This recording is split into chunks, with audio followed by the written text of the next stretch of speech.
গতকালে নিজের চোখে দেখা কথা বলছি, গতকাল নিজের চোখে আমি দেখেছি যা, এক চোখের এক পলকে যা দেখেছি, এক পলকে, এই যে এবার তাকালাম এতটুকু।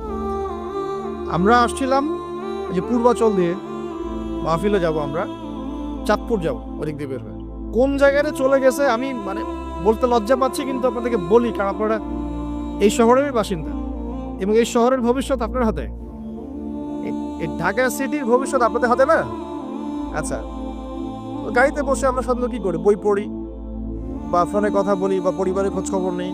গাড়িতে বই পড়তে পড়তে চোখ লেগে যায় না অনেক সময়, চোখটাকে রেস্ট দেওয়ার জন্য জাস্ট একবার গ্লাসটা খুলে বাইরে তাকিয়েছি, পাশ দিয়ে একটা গাড়ি চলে গেল, একটা উবার টাইপের একটা গাড়ি চলে গেল, ড্রাইভার গাড়ি চালাচ্ছে, পিছনের সিটে, আপনার শহরের অবস্থা বলছে, পিছনের সিটে আমি দেখলাম একটা ছেলে এভাবে বসে আছে, আমি যেভাবে বসে আছি, আর একটা মেয়ে তার উপরে উঠে বসে আছে ওপেন রাস্তার মধ্যে। এটা আপনাদের শহর। আমি যে বলি যে কিয়ামতের যত সায়েন্সগুলো আছে, নিদর্শনগুলো, সেগুলো মোটামুটি প্রকাশ পেয়ে গেছে সব শহরগুলোতে, আপনারা তো বিশ্বাস করতে চান। নবীজি এটার কথাই বলছিলেন হাদিসে যে কিয়ামত ততদিন পর্যন্ত হবে না যতদিন পর্যন্ত মানুষ গরু গাধার মতো রাস্তাঘাটে জেনা করবে না।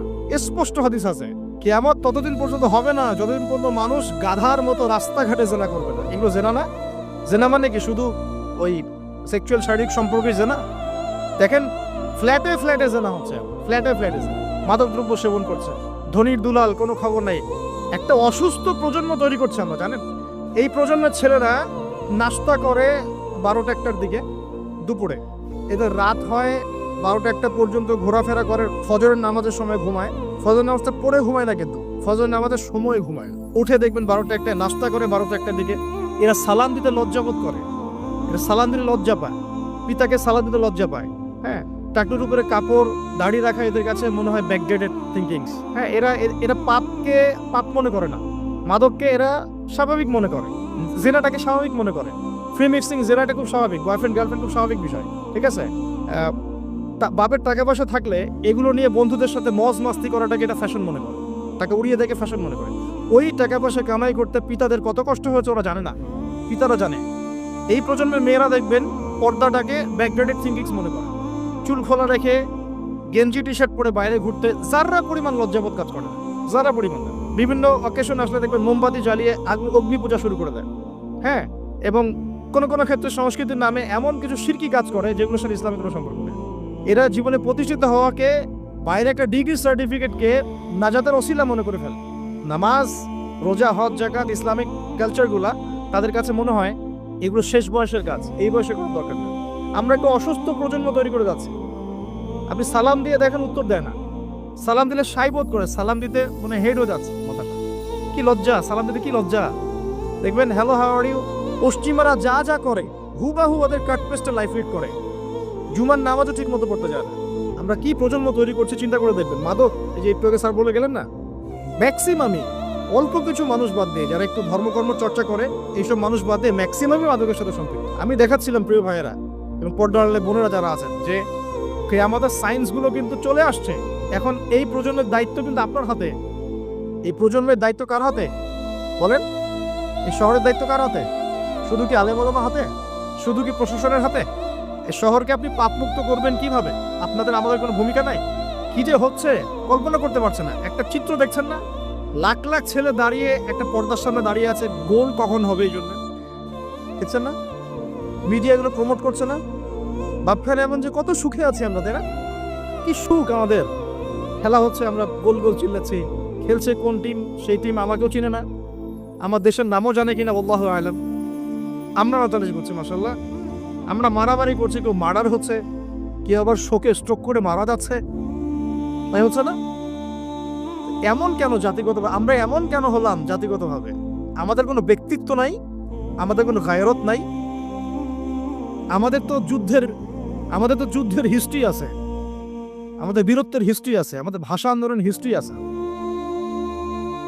দেশের কনসেপ্ট বাদ দিয়ে ইসলামের কনসেপ্টে যদি বলেন, আমরা তো তারেক বিন জিয়াদের উত্তরসূরি, বিন কাসিমের উত্তরসূরি, খালিদ বিন ওয়ালিদ, উমর ইবনুল খাত্তাবের উত্তরসূরি। আমাদের কোনো গায়রত নাই।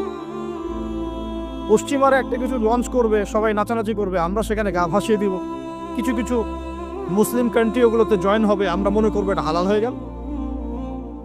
অনলাইনে দেখলাম একজন লিখেছেন, আরেকজন বক্তব্য দিচ্ছেন রাসূলুল্লাহ সাল্লাল্লাহু আলাইহি ওয়াসাল্লামও তো নাকি তার স্ত্রীর সাথে খেলাধুলা করেছেন। রাসূল সাল্লাল্লাহু আলাইহি ওয়াসাল্লাম তার স্ত্রীর সাথে দৌড় প্রতিযোগিতা করেছেন রাতের অন্ধকারে। মসজিদ নববীর মধ্যে ঈদের দিন উৎসব পালন করা হয়েছে নববীর মধ্যেই। এটার সাথে আপনি ফিফার দলিল টানছেন? এটা দিয়ে আপনি ফিফাকে জায়েজ করতেছেন? এখানে তো জুয়া হচ্ছে।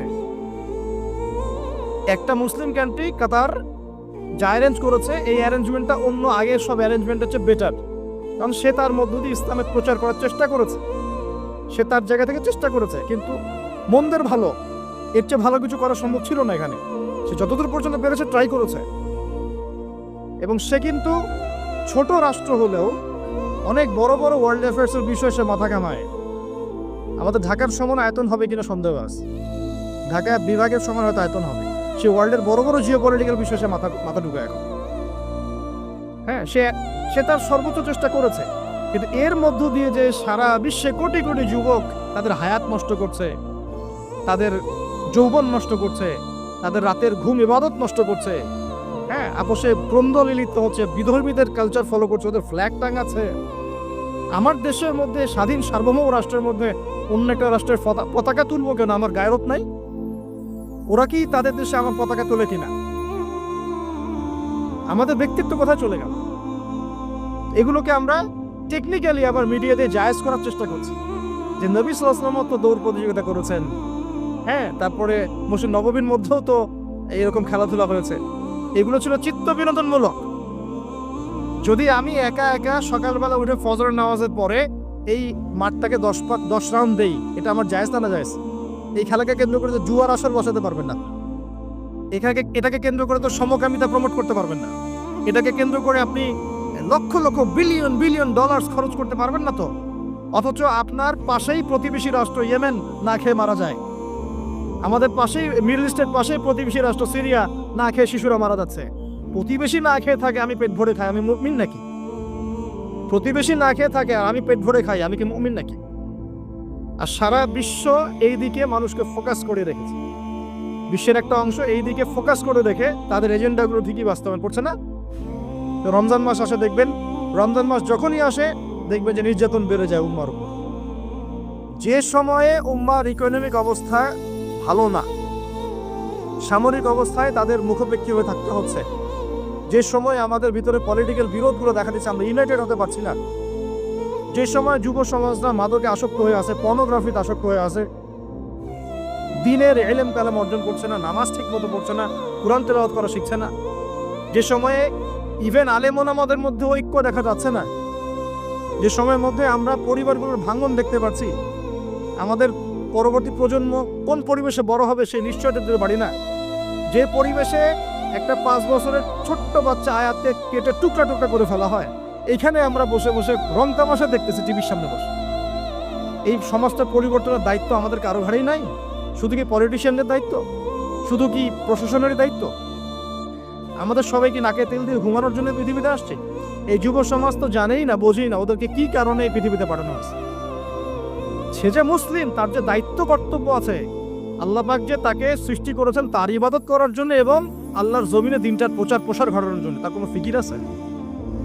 একটা পর্দার সামনে দাঁড়িয়ে সে আধা ঘন্টা, 1 ঘন্টা, 1.5 ঘন্টা সময় নষ্ট করে ফেললো, তার ফিজিক্যাল কোনো উপকারও কিন্তু নাই, আছে? কি অবস্থা! মানে মিডিয়া যে কি প্রমোটটা করতেছে।